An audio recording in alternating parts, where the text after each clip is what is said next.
Olá, boa noite, sejam todos muito bem-vindos e bem-vindas ao Sinapse ICL, o seu ponto de encontro diário de entrevistas aqui no ICL. Muito boa noite, César Calejão, tudo bem com você? Tudo bem, Rô, boa noite para a nossa comunidade linda, é isso aí, vamos lá.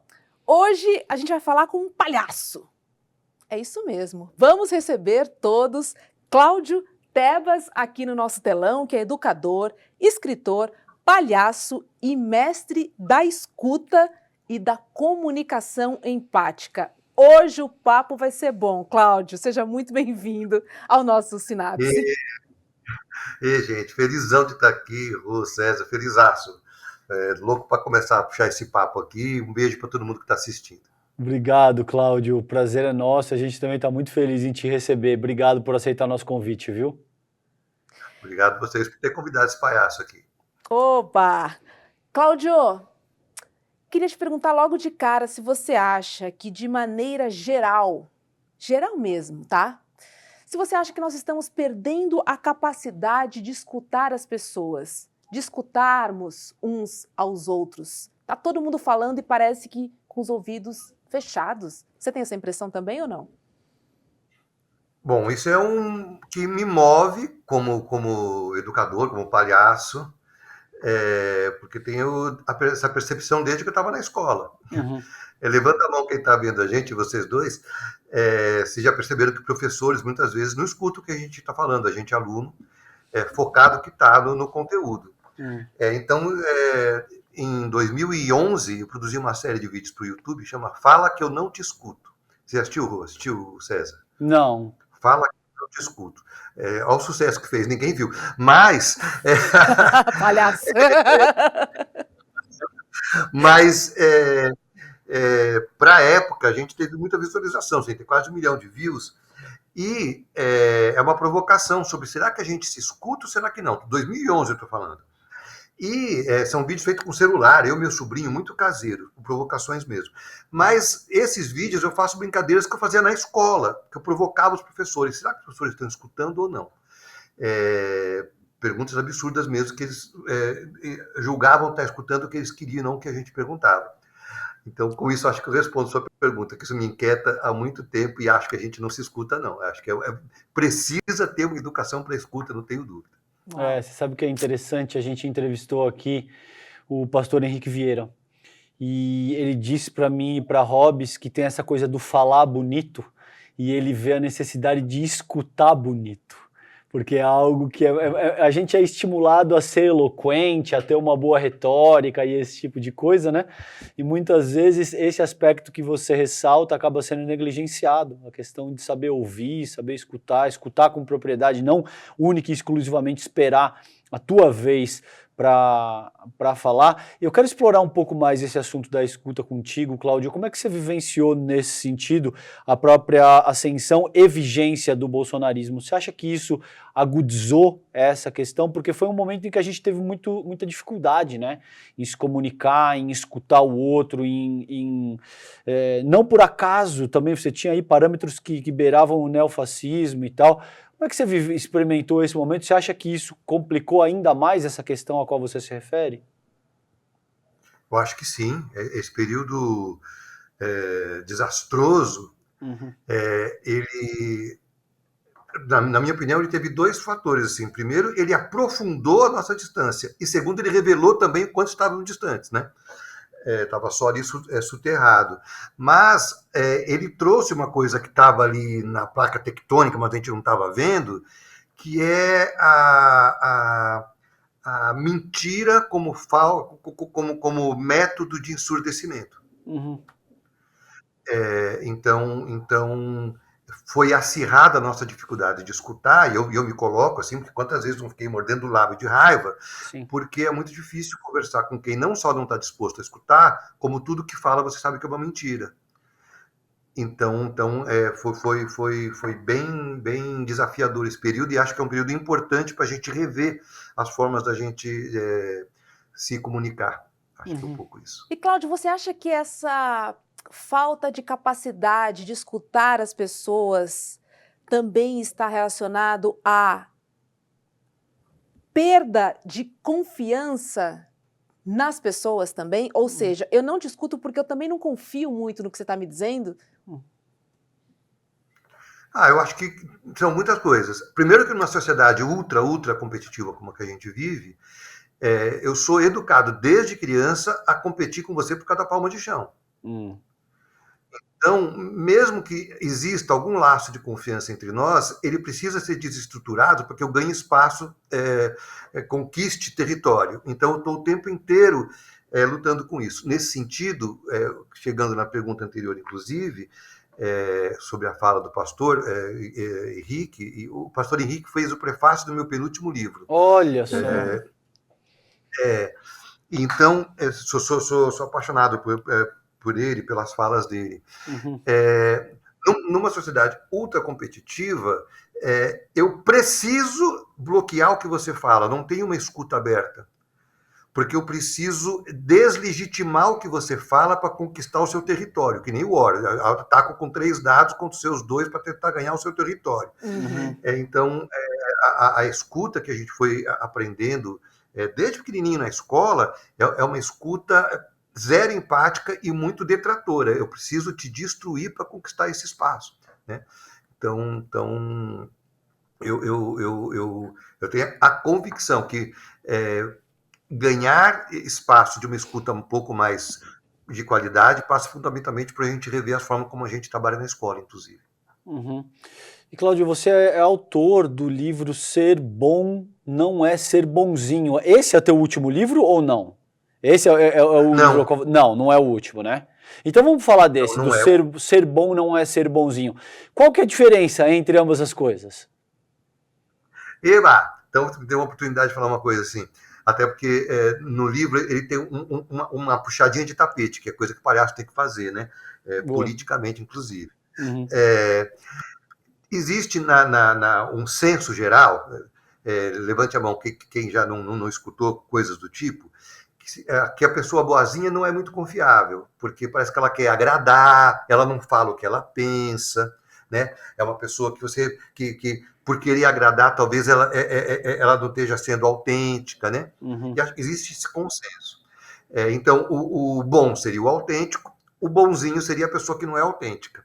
Mas a puxadinha que tem no subtítulo do livro, depois eu falo para vocês, é uma convocação a me perceber implicado nessa história. Se eu considero que o César não está sendo tão autêntico quanto eu acho que ele poderia ser, o que eu posso fazer, e volto na pergunta anterior, para criar um laço de confiança tal que o César não precise mais ser bonzinho. Ele possa falar comigo autenticamente. Pare de se defender, né, Cláudio? Que pare de se defender, né? Pare de se defender. E a puxadinha de tapete do título é assim: ser bom não é ser bonzinho. Como a comunicação não violenta pode ajudar você a se expressar de forma mais autêntica e a não fazer julgamentos como desse título. Então, se eu já estou falando que você é bom e o outro é bonzinho, eu estou criando um julgamento aqui. A brincadeira é como que a gente pode parar de julgar e trabalhar com o outro de maneira um pouco mais empática. E, Cláudio, aproveitando que você falou em comunicação não violenta, né, que pode ser usada em qualquer situação da nossa vida, né, na vida pessoal, no trabalho, na política, que tem faltado muito, inclusive, né? Você não acha que a gente deveria aprender a técnica de comunicação não violenta ainda na escola, ainda de pequenos, hein? Essa cadeira existe? Não, né? Não, acho que não existe. Muito recentemente as escolas começaram a falar de tudo isso que a gente está falando aqui, de escuta, de empatia, de compaixão, e começando a falar disso, começaram a trazer para dentro da escola, falando de crianças bem pequenas, conceitos da comunicação não violenta. Então, acho que é super necessário, muito bem-vindo e transformador. E tenho uma dúvida. César e Rô, levantem a mão se vocês concordam que seria importante crianças, desde pequenas, aprenderem a escutar a si mesma, a escutar as outras. Não é? Sim. Sim. Se vocês acham importante, acredito que quem está com a gente também acha, por que nunca foi ensinado isso na escola? E aí eu tenho uma suspeita. Acho que nunca foi ensinado na escola porque as escolas preparavam a gente para a vida, considerando que a vida era o mercado de trabalho. E no mercado de trabalho esse tipo de coisa nunca foi bem-vinda, porque não era considerado produtivo. Se você chora, você é considerado fraco, não aguenta a pressão, pede para sair, não é uma coisa do filme? Se você brinca, você é bobo ou não leva a sério. Então, como a escola não considerava isso produtivo, ela simplesmente não tinha cadeira. Mas agora acho que começaram a perceber que não está produzindo só dinheiro, está produzindo uma massa de pessoas doentes. E onde é que entraria? Que cadeira entraria a comunicação não violenta aí, nem nas disciplinas escolares? Seria uma disciplina só ou ela entraria juntamente com outra, na sua opinião? Depende do projeto político da escola. Acho que pode entrar como uma cadeira, por exemplo, durante 30 anos eu dei aula de escuta para crianças de 6 aninhos, 7 aninhos. Como nem se falava disso, essa cadeira ia ganhando outros nomes. Hoje, a comunicação não violenta, de alguma forma, ela está embutida num pacote que chama habilidades socioemocionais. Então, muitas escolas começam a trabalhar as habilidades socioemocionais das crianças, e aí percebo que técnicas da comunicação não violenta, se é que a gente pode chamar de técnica, estão embutidas nesse pacote. Mas a comunicação não violenta, por si, valia uma cadeira sozinha. E também tem uma questão que eu quero trazer para a conversa com vocês dois, que é essa capacidade da linguagem não verbal, né? A gente acaba prestando muita atenção meramente na linguagem verbal e esquece um pouco que existe toda uma gama, toda uma amplitude de coisas que são ditas de maneiras não verbais. Então, por exemplo, eu lembro, Cláudio e Robes, de ter discussões, por exemplo, com ex-mulheres, com amigos e tal, e que a pessoa reage de uma forma agressiva. Por exemplo, você me diz algo e eu pego e faço... Pff, e a pessoa fala, você está me agredindo? E a pessoa fala, mas eu não falei nada. Você, sim, mas tem uma pequena parte da comunicação que é verbal. Todo o resto você pode expressar de uma maneira não verbal, né, Cláudio? É golaço isso, porque é exatamente isso. E isso tudo pode ser ensinado desde criança, gente. Porque quem já não sofreu com essa situação que você acabou de fazer, certo? A pessoa está... o corpo inteiro dela de maneira negativa em relação a você, né? E aí tem um dado assim que é muito interessante. Esse dado acho que está no livro que eu escrevi com o Christian, o palhaço psicanalista, Christian Dunker. Dunker, né? O Dunker. Olha que dado interessante que se junta com o que vocês acabaram de falar. E para mim é surpreendente. Sobretudo quando tem emoção envolvida, 55% do que a gente está comunicando é corpo. Expressões faciais até. 38% é a melodia da voz. César. É só melodia, a palavra é a mesma. Perfeito. E só 7% é a palavra. 7% do que a gente está comunicando é palavra. Todo o resto não é palavra. No entanto, a gente valoriza demais a palavra, como se fosse um cetro de poder a palavra, né? E antes de te passar, Rô, eu, por exemplo, estava num jantar com amigos, Cláudio, semana retrasada, e tinha um casal, e esse meu amigo começou a fazer colocações, e eu percebi a linguagem corporal da pessoa que estava recebendo aquilo que deveria ser uma brincadeira, demonstrava que ela estava incomodada. E ele insistia na brincadeira, e eu olhava para ele como que disse, você não está vendo o que está acontecendo? Ela não está gostando disso, então pare. Essa falta de habilidade faz com que você incorra numa série de erros crassos muitas vezes, porque se você fosse capaz de ler um pouco a mensagem que aquela pessoa está te mandando de forma não verbal, você teria mais elementos para entender que, olha, chega, você não está agradando. Boa. Exatamente. E isso tem um significado fortíssimo para mim, que sou palhaço. O palhaço tem que perceber se a plateia está gostando ou não. Ele tem que compor aquele momento com a plateia. É composição. Então, quando a gente não percebe o sinal que o outro está dando, é porque a gente não está com o outro, a gente está com o nosso pensamento, a gente está sozinho. Perfeito. Muito bom. Eu tenho uma amiga minha, gaúcha, que ela diz o seguinte, Roberta, não sorria enquanto você fala, porque quando você fala sorrindo, as pessoas não te levam a sério. Certo. Né? Você não pode mostrar os dentes. Ela fala isso, Roberta, não mostre os dentes. Certo. Né? E aí, eu queria te perguntar, Cláudio, primeiro, dá para sorrir e dizer coisas sérias? Né? E de que forma que essa linguagem corporal pode ajudar também na comunicação não violenta? Olha, Me passam um monte de coisas assim. Não tenho desejo de ter a resposta certa, mas Claro. só o que estou sentindo nesse momento. Uhum. Eu não sou jornalista. Imagino que se você for dar uma notícia, caiu um míssil na Palestina, dando risada, talvez pegue muito mal. Sim. Mas falar as verdades rindo é ofício de palhaço. Aonde míssil não entra, o humor atravessa de maneira fina, assim. Então, por isso que eu considero que, sobretudo, quem trabalha com comunicação como vocês, e sobretudo quem trabalha com humor, tem que saber que o humor é político, e quando o humor é utilizado para oprimir, você está se colocando ao lado de quem oprime. Por isso que eu prefiro o palhaço que aponta para o nariz do rei, né? Então, acho que tem isso. Agora, a comunicação não violenta, eu não sou exatamente um especialista em comunicação não violenta, sou um palhaço atrevido que vai aprendendo várias coisas. Eu acho que a comunicação não violenta pode ajudar o riso a aparecer na conversa, não como forma de não deixar a comunicação não violenta, mas como forma de expressar autenticamente o que você estiver sentindo. Porque você pode falar as piores coisas dando risada. Isso é violência do mesmo jeito. A não violência não está no riso, o corpo fala. Mas se você estiver autenticamente trazendo, olha, eu estou rindo porque eu estou nervoso. Em casa, eu, minha mãe, por exemplo, desse notícia ruim para a gente ria, mas não era riso de zombaria, a gente ficava nervoso e ria. Então, autenticamente, posso trazer à luz esse meu riso. Ó, gente, se desculpe, eu estou rindo aqui porque eu estou nervoso, estou com dificuldade de falar o que estou sentindo. Então, aí você está trabalhando já com algum conceito de comunicação não violenta.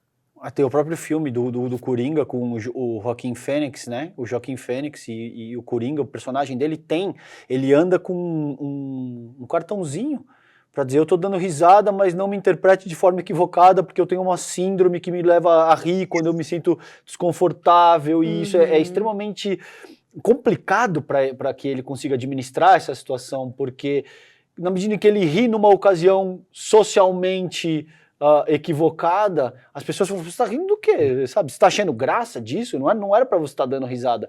Então, isso acho que vai ao encontro, né, disso que você está propondo. Existem situações e situações, né, Cláudio, que de repente uma reação pode ser interpretada como um símbolo equivocado da reação esperada, né? Exato. É por isso, por exemplo, esse cartãozinho que o Coringa dava, a gente pode estar associado quase como ele se aproximando de uma vulnerabilidade eu estou me expondo, né? Gente, eu tenho uma síndrome, nem todo mundo quer contar que tem uma síndrome. Então, quando você se vulnerabiliza, você cria um campo de conexão. E aí a gente já começa a se conectar com a ideia da comunicação não violenta, que é você se responsabilizar pelo que você sente e precisa. Agora deixa eu te perguntar mais uma. Você falou do humor. Eu e a Hobbs, a gente sempre discute os limites, enfim, como é que se vale tudo no humor, se vale tudo na arte, não. E você usou um termo interessante aí, que você falou que você prefere fazer humor apontando para o nariz do rei. Foi esse o termo que você acabou de utilizar. O que você quer dizer com isso? Explica aí essa máxima pra gente. Puxa, isso vem lá de Bobo da Corte mesmo. Bobo da Corte mesmo. O Bobo da Corte era a escória da escória da escória da sociedade. Ele não interpretava um personagem. O Bobo da Corte era. E a origem dos palhaços é ser, não interpretar. E o Bobo da Corte, ele estava ali nas cortes com liberdade para apontar. Tem essa máxima que o bobo falava as verdades para o rei. E ele só tinha essa liberdade porque ele não tinha aspiração de poder nenhuma. Enquanto estava todo mundo ali na corte disputando por algum cargo, algum símbolo, algum valor simbólico de algum cargo, de algum. O bobo nunca ia deixar de ser bobo. Então, ele tinha liberdade de apontar para o nariz para o rei, porque ele não tinha nada a perder.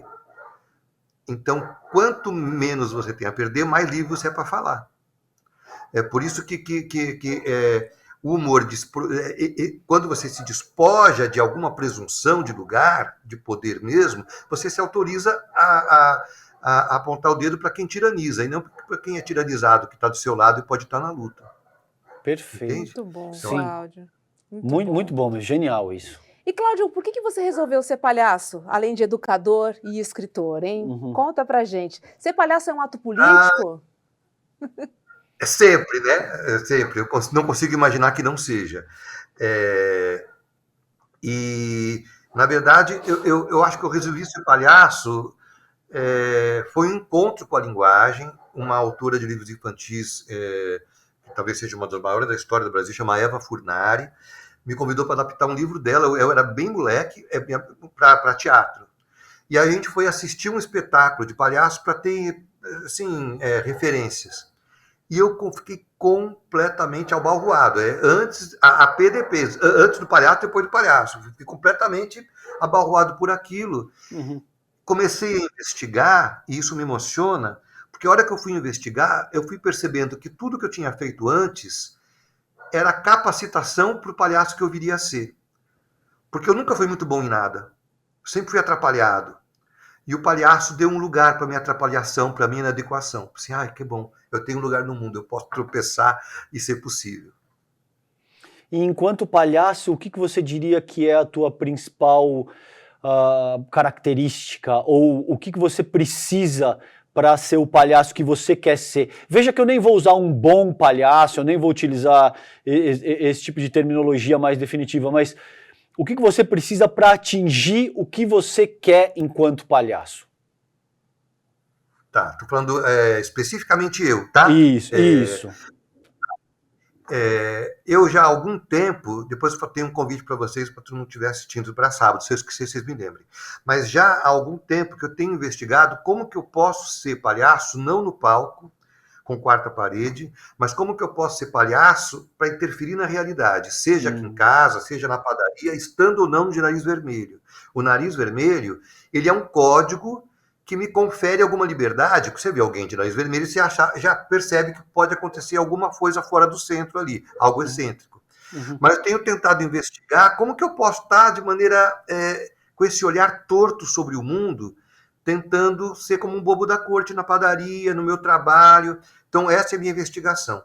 Para fazer isso de maneira mais potente, eu preciso diariamente combater o meu nazistinho interno, o meu desejo de poder com meus filhos, me colocar num estado de maior vulnerabilidade, tanto quanto eu consiga. Então, a minha busca para conseguir interferir na realidade é ser vulnerável. Porque sendo vulnerável, eu serei perdedor, e sendo perdedor, eu serei forte, porque eu não terei medo de falar o que eu quero. Agora, ser palhaço não é um personagem, né, Cláudio? E aí eu te pergunto isso para entender melhor. Você não interpreta, porque você não é ator, mas você é um palhaço ou você pode ser alguns palhaços? Amei a pergunta. É muito classicamente, para responder, a diferença entre um ator e um palhaço é que o ator interpreta personagens, o palhaço passa uma vida inteira procurando interpretar a si mesmo. Porque sabe Deus quantas máscaras a gente tem em cima de si, né? Então, se a gente pegar palhaços clássicos, o Gordo e o Magro, o Didi, os Trapalhões, eles sempre foram eles. O Didi fazendo mulher era o Didi de peruca. Ele não estava compondo um personagem. O Gordo e o Magro, fazendo mulher, era sempre o Gordo e o Magro. Então, o palhaço, ele sempre faz ele mesmo. Sempre faz ele mesmo. O Chaplin, como grande o ditador, ou como vagabundo, era o Chaplin. Era o Chaplin. Então, a diferença do palhaço e do ator é que o palhaço tenta expressar a sua humanidade. Por isso que ele não pode ser um outro palhaço. Ele é ele mesmo. Uhum. Ô, Cláudio, e como é que o palhaço ajuda o educador? Ou seja, como é que o palhaço auxilia a tua prática pedagógica? Existe alguma correlação entre as duas coisas? Super. Só golaço de pergunta, que delícia, gente. Vai pensar. Já há algum tempo, quando falei que encontrei a linguagem, comecei a investigar, eu cheguei à conclusão, assim, e vou tentar chegar na tua resposta, que eu não sou um escritor, eu sou um palhaço que escreve. Percebo, assim, na composição com o Christian, quando escreveu o livro juntos, com o Alexandre e com o Amaral, escrevemos o livro juntos, quanto que eles são escritores na acepção da palavra. E eu não sou exatamente um educador, eu sou um bobo da corte na sala. Então, nesse sentido, na minha prática pedagógica, como o bobo da corte procura perceber que ele para estar com o outro, ele tem que se despossuir de poder, na minha prática pedagógica, me colocar junto com as crianças. E aí eu vou falar uma frase que o Christian ia adorar, considerando as crianças sujeitos, de igual para igual. De igual para igual. Então, acho que na prática pedagógica, o palhaço me ajuda a entender que sou mestre das crianças e aprendiz das crianças. Acho que é isso. E, Cláudio, onde é que o palhaço chega que o Cláudio não consegue? Ou seja, qual é a liberdade que o palhaço te dá?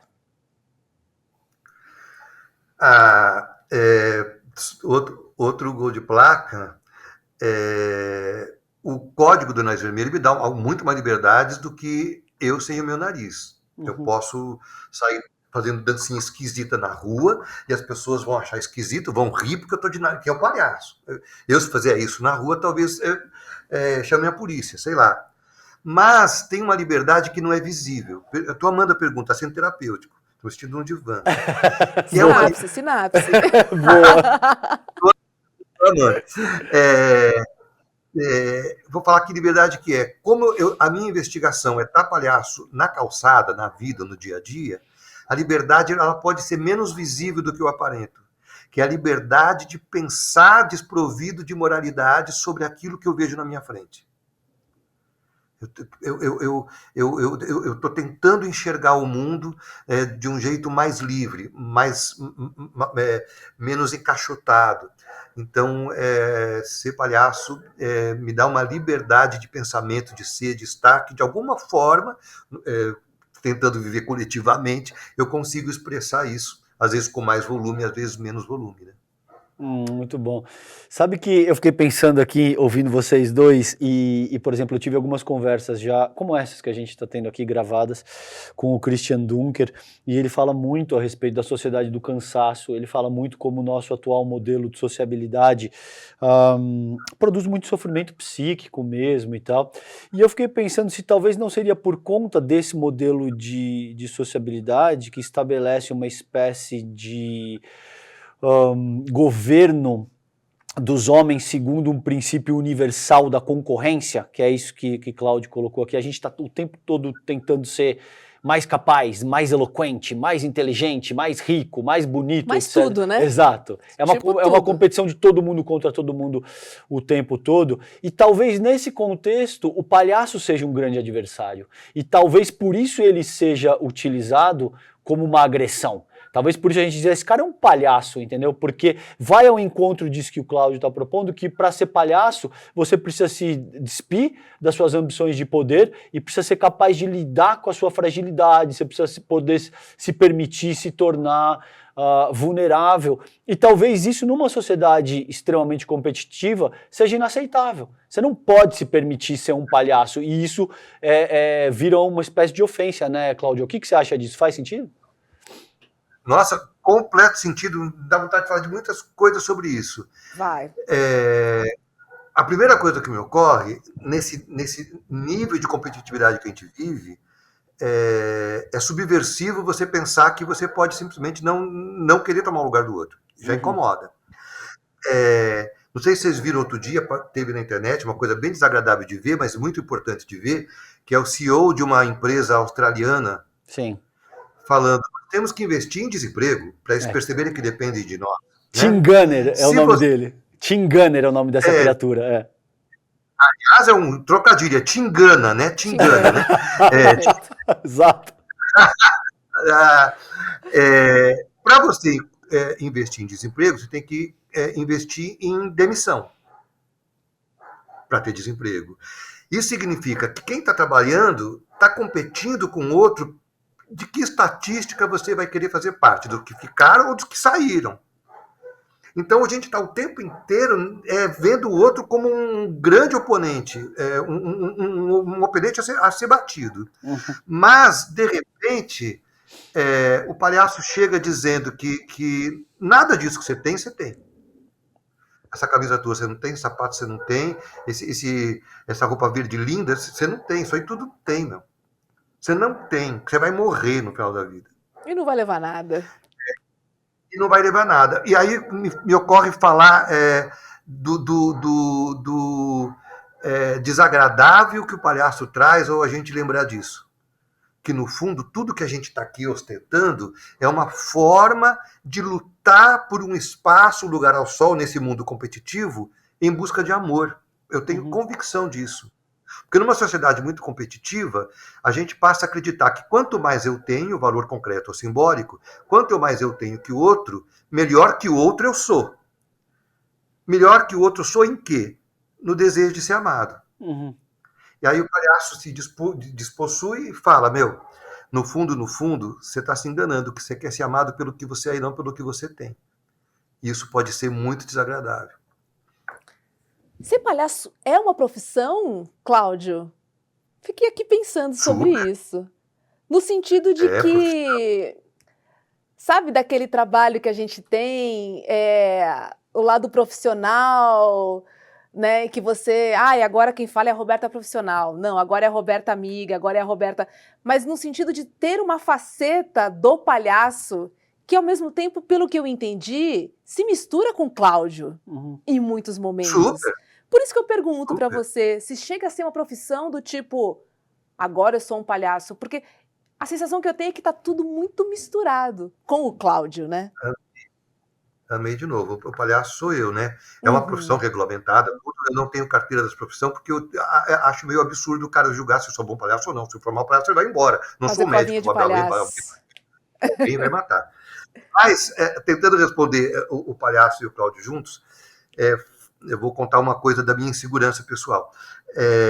Durante muito tempo, eu sofri para preencher ficha de hotel. Não sei se vocês já passaram por isso. Muito. Porque ficha de hotel é assim, nome, Cláudio Tebas, idade, da onde vem, para onde vai, e aquele campinho lá, profissão. E eu faço um monte de coisa. E aí, vou colocar escritor. Não, mas escritor bom mesmo é o Christian Dunker, né? Então vou colocar... E aí o tempo inteiro eu sofria com isso. E tentando responder a sua pergunta, já faz alguns anos que eu respondo a esse campo de hotel desse jeito. Nome, Cláudio Tebas, idade, da onde vem, para onde vai, profissão, eu. Muito bom. É isso. Perfeita. Melhor resposta impossível, Cláudio. Até porque a gente busca se definir através do trabalho, né? Considerando aquilo que a gente faz. E a primeira pergunta, quando a gente conhece alguém, né? Depois de, oi, tudo bem? Mas o que você faz? Exatamente. Total. É quase como assim, o que você faz para justificar você estar vivo? Eu sou engenheiro. Então tá bom, tá lá. Tá total. Que vai ser quando crescer, o cara é criancinha, o cara já tem que saber o que vai se formar. Né? Deixa o cara estar sendo, né? Vamos brincar de gerúndio aí. Porque, de certa maneira, você precisa ouvir o que você faz para você se situar, né? Para você entender, poxa, posso falar mais sobre isso, talvez esse assunto aqui não seja agradável, né? Essa pessoa vai me entender mais de certa forma. Você acaba colocando algumas barreiras ali, né? É como um labirinto, quando você não conhece nada, você está ali, mas quando as pessoas te dão, né, vão te dando insumos, vão balizando, e ao mesmo tempo colocando os limites, né, sobre a comunicação de maneira geral. E você sabe o que é interessante também? Eu quero fazer uma sinapse aqui com vocês, que eu acho interessante compartilhar isso.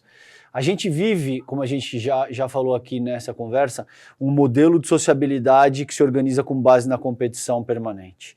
E um modelo capitalista que transforma as pessoas em mercadorias. Porque a infinita maioria de nós precisa vender a sua força de trabalho para fazer a manutenção da sua subsistência. Né? Isso te reduz a uma espécie de produto. O que você é capaz de vender é o quanto você vale enquanto produto. Esse modelo de sociabilidade, ele acaba, ao fim e ao cabo, organizando essa hierarquia moral a qual eu me refiro no Esfarrapados quando eu te digo a respeito do elitismo histórico e cultural. Nessa hierarquia moral, forma uma espécie de impacto inicial de quando você conhece as pessoas. Então, quando você pergunta o que você faz, além dessa baliza a qual você se refere, que é absolutamente vital para entender, o cara é engenheiro, eu não vou falar tanto de ciências das humanidades, eu vou falar mais disso ou mais daquilo. Isso também serve para te identificar aonde essa pessoa está dentro dessa hierarquia moral. Se ele fala que ele é médico, neurocirurgião, por exemplo, ou se ele fala que ele é um faxineiro, ou que ele, entendeu? O colocaria num ponto inferior dentro dessa pirâmide, hierarquia né? moral. Exato. E aonde ele está com relação a você também. Então, quando você pergunta o que você faz e pede o cartão de visita e entrega o seu cartão de visita, já é uma forma de traduzir essa ficha do hotel em ampla medida, entendeu? De entender, ok, então aqui isso se aplica, isso não se aplica, eu posso falar disso, você deve ter muito dinheiro, você deve ter um carro X ou um carro Y, você deve viajar para esses e esses lugares, né? Então você já estrutura o teu raciocínio com base da onde a pessoa estaria dentro dessa hierarquia moral, né, Cláudio? Nossa, amei. Meu cérebro fez muita sinapse agora. Total.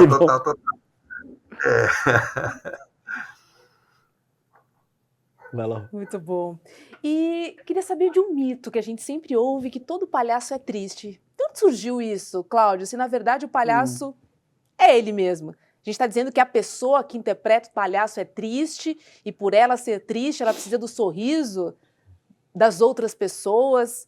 Você consegue me explicar um pouco se faz sentido, primeiro de tudo, né? E depois, se sim, por quê? Olha, é clássico isso, né? Vou falar o que está na minha cabeça agora. Pode ser que daqui a um minuto eu queira falar outra coisa, mas agora me ocorre, já que estamos falando tanto de competição, numa sociedade que acha que tristeza é fracasso, como é que você fala quando alguém está triste? Falando está mal. Ele não está mal, ele está triste. Vai estar mal se não puder estar triste.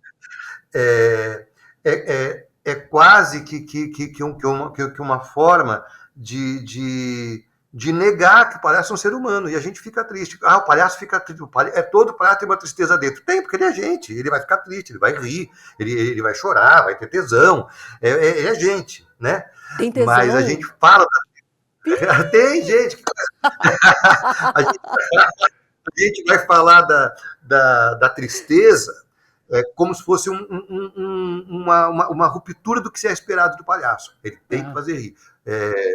Não, o palhaço tem que fazer a gente se encontrar de verdade. É esse que é a essência do palhaço. Se surgir um sorriso, melhor. Eu dou aula para palhaço de hospital, de vários grupos. E uma das coisas que a gente tem que aprender como palhaço e como palhaça é ter a humildade de saber que a gente não tem que tirar a tristeza de ninguém. Seria uma arrogância. E acho que a gente nem deve querer tirar a tristeza de ninguém. Tristeza não se substitui pela alegria, ela se transforma. O que o palhaço e a palhaça podem fazer, quando muito, é fazer a pessoa sorrir mesmo estando triste. Porque aí ela amplia a sua possibilidade de expressão da tristeza. Você pode estar triste e sorrir, né? Então a tristeza não precisa ser banida como um defeito, né? Ela pode fazer boas composições da nossa expressão aqui.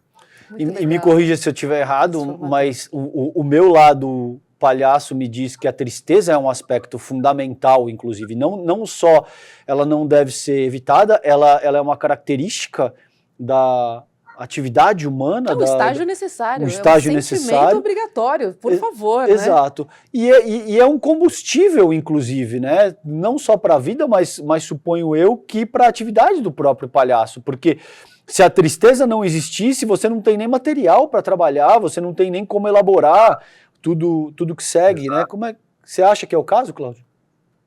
Acho. Se você... eu estou escutando você falar, se a tristeza não existisse, ou se você negasse a tristeza em você, você não teria repertório para oferecer acolhimento para quem está triste. Então você precisa mergulhar nas suas emoções para saber como elas se mobilizam, como que elas se manifestam do corpo, já falei aqui, e como que você pode vulneravelmente expressar a sua tristeza, porque já aconteceu de eu entrar em cena de palhaço chorando, e a plateia morrer de rir. Porque no fundo a gente está rindo, nossa senhora, um palhaço chorando, e a gente morre de dar risada, porque né, todo mundo já passou por essa situação. O palhaço espelha bastante, né? Cláudio, e quando a plateia não ri? Me conta. Olha, tem uma máxima de palhaço que eu vou falar para vocês, que é assim, me jogue tomates ou me aplauda, mas não me ignore. Genial. Isso é muito doloroso, né? Para um artista, ou para um palhaço, ou para Muito doloroso, muito, muito, muito doloroso. Socorro, não estou sentindo nada, a música, né? Então, Sim. quando não ri e tá com cara feia, xingando, tudo bem. Agora, quando não ri e tá com aquela cara de que horas que vai acabar isso, aí você tem que começar a sofrer. E a forma de sair disso, às vezes dá certo, às vezes não, é você expressar honestamente isso. Gente, tá doendo, vocês estão com uma cara de que estão me detestando. Pronto, alguma coisa aconteceu. Sabe que tem, cara, genial você falar isso. Tem não sei se você assistiu um documentário do Jim Carrey, quando ele interpretou, acho que é Andy Kaufman, o nome É do, isso, Andy Kaufman. né, que chama Man on the Moon, acho. E ele fala exatamente isso, ele fala, eu construí a minha vida arrancando algum tipo de reação da minha plateia. E isso também Isso. era o próprio Andy Kaufman. Não necessariamente eu quero ser aplaudido. Pode ser que eu quero alguma reação. O que essa reação Isso. vai ser, depende da forma como eu vou me conduzir, depende do número que eu estou apresentando, depende de um sem número de coisas. E essa riqueza é maravilhosa. Porque você ter que atuar enquanto ou palhaço, escritor, ator, esperando um único tipo de reação também é muito restritivo. Você se apresentar esperando única e exclusivamente o aplauso e a aprovação, o que é saboroso, o que é sedutor, eu não vou negar, mas também pode ser restritivo. Se você já se apresenta sabendo que a reação única é aquela a ser conquistada, né? E isso também te limita, né, cara? Exato. Exato. Acho que dos dois lados. Eu considero que uma boa apresentação de palhaço, ela tem que mobilizar a plateia em suas emoções. Uhum. E aí, voltando nas amarrações da minha sinapse aqui, quem está falando. Nessa sociedade que está todo mundo endurecido, porque não sei se eu posso fazer, não sei se posso fazer, estou competindo, você mobilizar a emoção de quem está no estado de automatismo, qualquer que seja essa emoção, já é uma maravilha.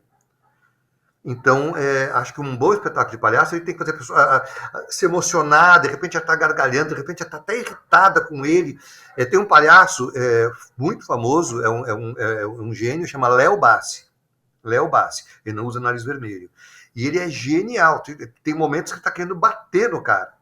E tem momentos que você está querendo abraçar o cara. É uma gangorra. É maravilhoso. Quando ele vier ao Brasil, não percam. Léo Bassi é gênio. É gênio. Cláudio, vamos falar um pouquinho dos seus livros? A gente já falou do Ser Bom Não É Ser Bonzinho, mas queria que você me contasse também de outros que você tem. Oba, obrigado. Olha, eu sou fundamentalmente, assim, originalmente, um escritor de livros para todo mundo. O que eu quero dizer com isso? Que é livro para criança e para adulto. Eu não acho que o livro infantil é só para criança, acho que o livro infantil é para todo mundo. Principalmente para adulto. O meu último livro agora, deve estar por aqui, depois eu acho, chama As Aventuras de Dorinha, esse aqui. Uhum. Aventuras de Dorinha. É um livro que fala de condição da mulher, de solidão, Alguém conhece aqui? Levanta a mão aqui. Alguma mulher, pela forma que construi a sociedade, mas qualquer pessoa que, para suportar o próprio vazio, não para de fazer coisas, não para de trabalhar, né? Então o livro fala um pouco disso. Pode levantar duas? Exato, nós mesmos, né? Muitas vezes, exato. Povo, né, povo?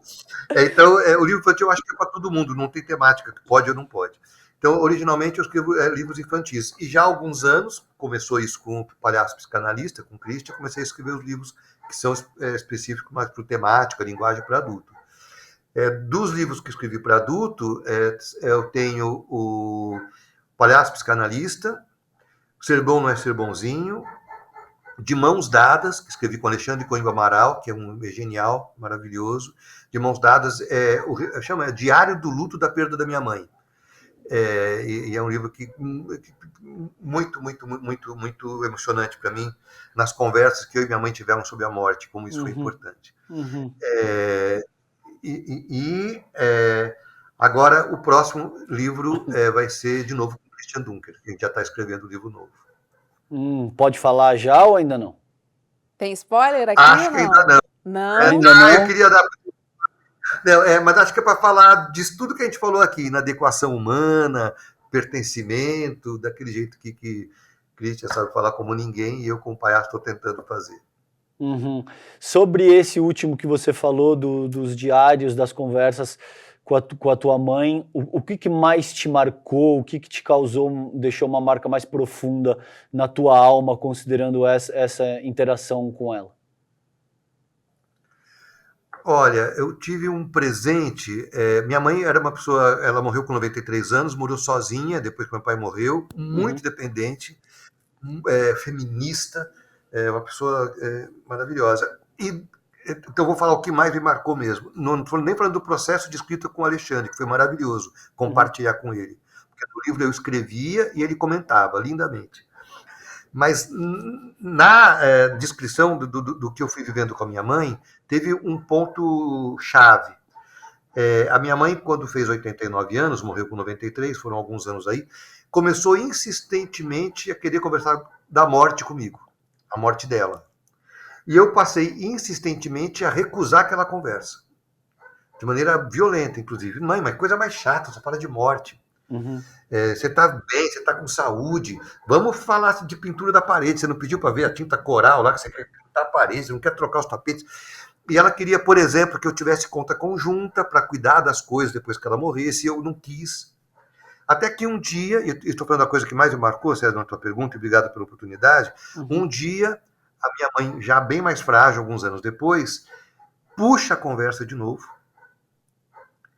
e eu não tive tempo de mostrar a minha irritação. Eu comecei a chorar.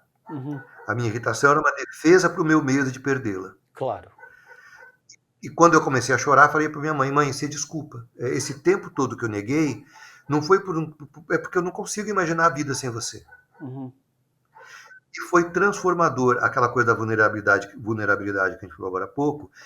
A hora que eu me desmontei, a conversa sobre a morte dela começou a fazer parte do dia a dia, assim como a conversa da pintura da parede. Não é que eu perdi o medo que ela morresse. Eu passei a ter menos medo de conversar sobre aquilo. E por causa disso, a gente teve conversas lindas, lindas, lindas, lindas, lindas, lindas, lindas, que é o que me deu suporte para quando ela morreu. E aí tem a ver com um palhaço perdedor, a gente perde tudo, mas essas conversas que eu tive com a minha mãe, ninguém tira de mim. É isso que fica depois que a gente perde alguém. Muito lindo, cara. Lindo, muito Cláudio. lindo, lindo, lindo. Poético, tem uma discussão filosófica, extremamente emocionante isso que você acabou de dizer. Lindo. Você sabe que Obrigado. essa semana, tive uma conversa com a minha mãe, né? Uma conversa que ela já tem tentado, né? Ela pelo menos tentou umas 2 vezes, e as 2 vezes que ela tentou falar comigo, eu silenciei, do tipo, não, a gente não vai falar sobre isso agora. Não precisa me contar sobre isso. E eu tive essa conversa com ela semana passada, César. É libertador. Assim, é libertador porque, por alguns motivos, acho que, primeiro, silenciar outra pessoa é uma atitude muito, muito ruim. Principalmente se é uma pessoa que você ama. Para qualquer pessoa é ruim, né? Mas se for uma pessoa que você ama, é muito pior, né? E a sensação que eu tive, não sei se foi a mesma contigo, Cláudio, é que eu tirei um vidro que ficava entre nós em qualquer conversa, porque aquele assunto poderia aparecer em qualquer circunstância, num almoço, numa festa de família, enfim, num telefonema. Então a sensação de tirar, né, esse vidro entre nós mudou completamente. E eu te digo de uma maneira muito clara, a maneira que eu dei oi para ela antes da nossa conversa foi completamente diferente ao beijo de tchau depois que a gente conversou. Assim. Nossa, é muito rápido, é muito instantâneo. E por que eu estou falando isso? Porque não silenciar outra pessoa é uma atitude muito nobre, sabe? Que a gente precisaria exercitar mais. Porque às vezes, e muitas vezes, é uma fraqueza da própria pessoa, do ouvinte mesmo. E acho que nesse caso, como o Cláudio muito bem colocou, não é porque você esteja sendo maldoso ou porque você esteja sendo rígido, você está se defendendo de um processo que é extremamente doloroso. Perder a mãe é possivelmente um dos principais desafios, pelo menos como eu sinto a vida, é algo extremamente doloroso. E muitas vezes você não quer entrar em contato com esse tipo de coisa e acaba dizendo, não, acho que, sabe, não cabe falar disso, mas como vocês muito bem colocaram aí, uma vez que isso acontece, você tira um peso, você consegue se conectar e aquilo talvez para a pessoa, a gente não chegou lá ainda, né? Mas quando você tá com 85, 90 anos, você já tem certeza que é um processo que, enfim, você vai ter que encarar dali a algum tempo. É a única certeza que a gente tem na vida, inclusive, é essa, né? Exato. E talvez poder falar disso para a pessoa que está no fim da vida, né, Cláudio, de uma maneira mais aberta, de uma maneira mais direta e mais franca, também seja um alívio. Isso também te ofereça uma possibilidade de refletir e compartilhar a angústia com alguém que você ama e confia, né? Nossa, que conversa linda, que história linda, e eu concordo totalmente. Eu amei a imagem de tirar o vidro da frente, ou seja, você acessou um outro nível de transparência com a tua mãe. Você não tirou uma cortina, não tirou um muro. Você estava vendo tua mãe. Então, no livro, eu brinco de dizer que conversar sobre a morte deixava a nossa conversa muito viva.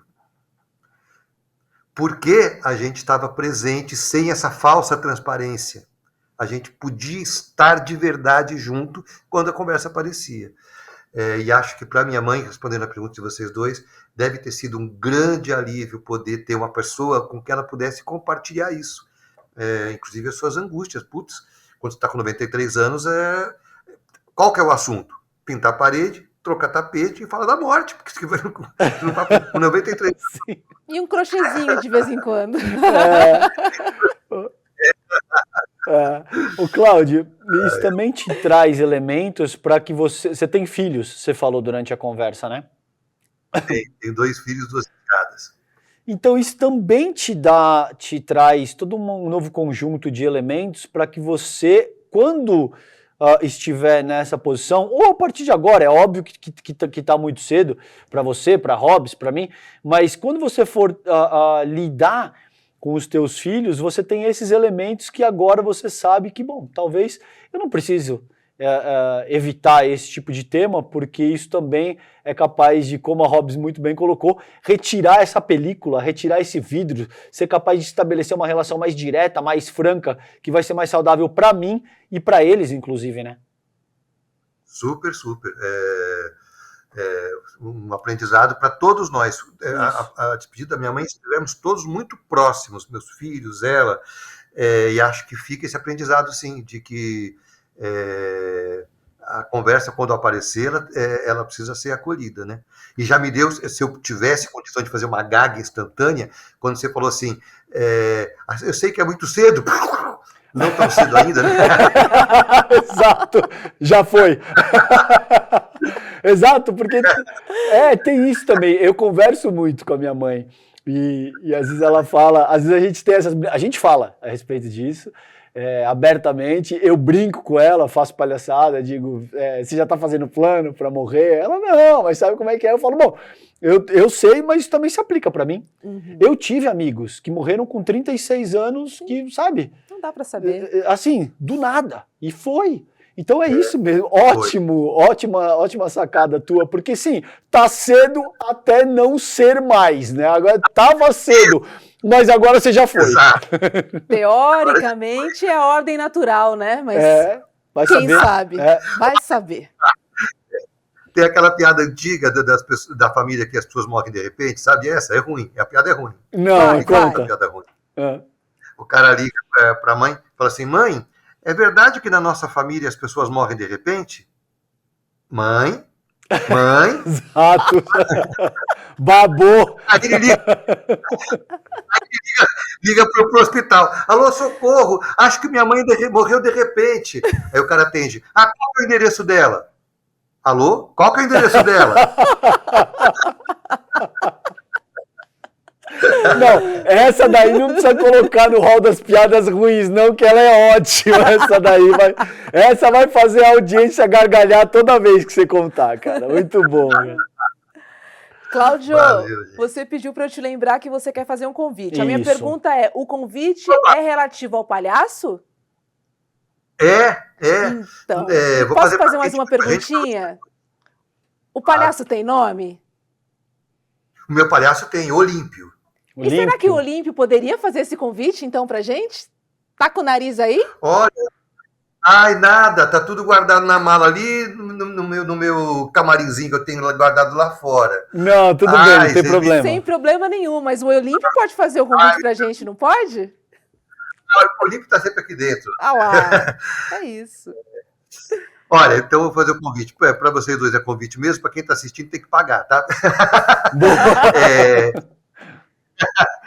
No sábado agora, hoje é quarta, daqui a 3 dias, sábado, às 18 horas, vou estar eu, Márcio Balas, Álvaro Lages, Rodrigo Giribello e a palhaça Xamanga, no Clube Barbichas, num cabaré de palhaços, às 18 horas. É cedinho, dá para tomar umas depois.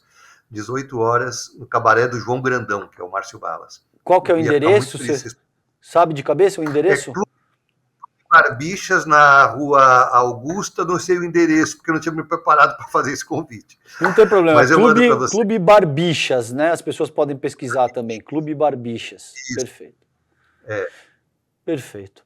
Querido, prazer enorme. Você vê que 1 hora passou, a gente está caminhando aqui para os 2 minutinhos finais da conversa.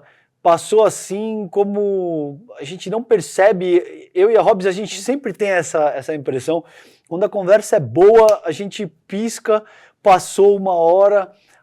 Eu aprendi muito com você hoje, muito, muito, muito. Eu vou para casa hoje dirigindo meu carro, pensando em coisas que você me disse acerca do bobo da corte, de vulnerabilidade, de pretensão de poder, uma série de reflexões que você propôs hoje aqui que foram absolutamente agudas e que me transformaram profundamente hoje, Cláudio. Obrigado por isso, foi um prazer te receber, meu irmão.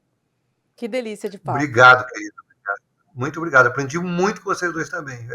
Saibam disso, que não é só reciprocidade formal. Foi muito importante conversar com vocês. Eu saio muito feliz da conversa e transformado também.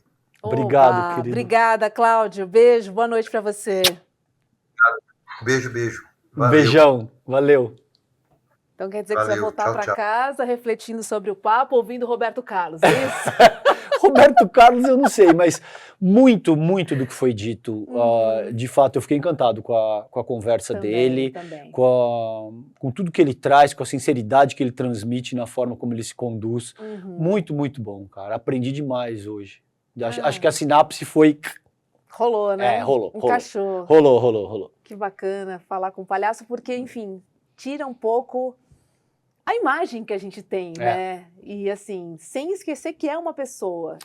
Eu te pergunto, toda vez que você for falar isso, só para te devolver, toda vez que você for chamar alguém de palhaço, depois dessa conversa, você não vai repensar isso? Você vai falar, não, esse termo não é adequado para expressar o que eu tô sentindo nesse momento. Esse termo é muito para essa pessoa, inclusive. Isso. É demais falar que ele é um palhaço, porque esse elogio, talvez... não caiba nessa pessoa aí que eu estou me dirigindo. É isso que eu te digo que me transformou. A conversa, quando ela é boa, ela te transforma. Você não sai do mesmo jeito que você entrou.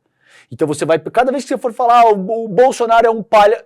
Não, o Bolsonaro não é um palhaço. Ele é uma figura execrável. Ele é um genocida.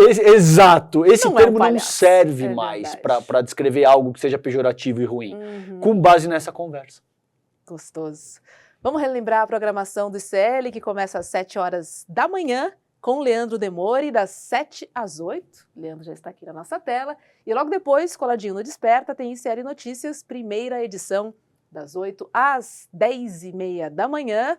E à noite, às 7h30, você sabe que tem um encontro com a gente aqui, sempre com um convidado bacana, sempre trazendo temas diferentes, né? Acho que temas... que a gente consegue, de fato, se aprofundar. Né, concordo. César? Acho que esse espaço aqui é para a gente fazer essas conexões e, como eu digo sempre, discordar aqui no Sinapse é uma delícia. Uma maravilha. É isso aí, querida. Beijo para você, boa noite. E até amanhã, às 7h30 da noite. Fiquem bem. Tchau, tchau. Tchau, tchau.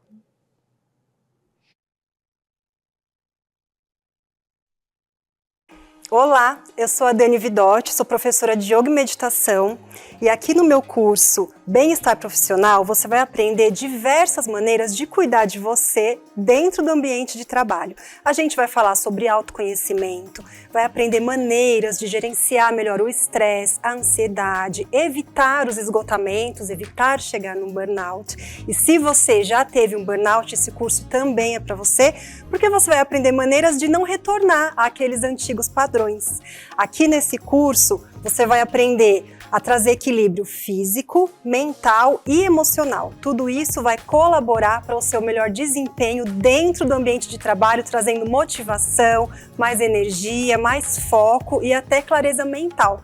Faremos também diversos exercícios práticos e eu espero você. O curso já está disponível aqui na plataforma do Instituto Conhecimento Liberta. Vamos? Oi, eu sou Heitor Barsalini, professor do curso A História da Alimentação no Brasil, aqui na plataforma do Instituto Conhecimento Liberta.